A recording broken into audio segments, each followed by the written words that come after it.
Hi guys, Bihu এখন চাবলৈ আহিলোঁ আৰু অসমৰ জনপ্ৰিয় কণ্ঠশিল্পী ঋদীপ ৰংগীত আহি আছে। অকণমান দেখাম বাৰু। চ' বহি আছোঁ আৰু খন্তেক সময়ৰ পিছতে উঠিব বোলে।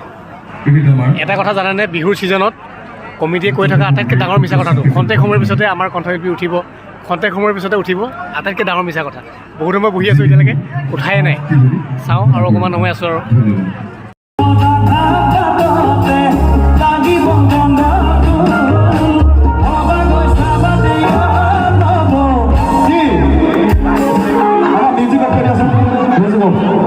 এতিয়া চাওঁ এই লাইনটো কোনে মাত মাতি গাব পাৰে।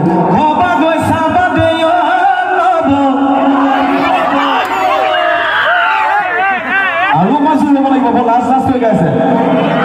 মই লাজ কৰিব লাগে, বেলেগৰ পৰা আহিছোঁ। আপোনালোকে ঘৰৰ নিজৰ ঠাইডোখৰত আছে, একদম হাঁহি ফূৰ্তিকৈ বেছিকৈ কৰিব লাগে।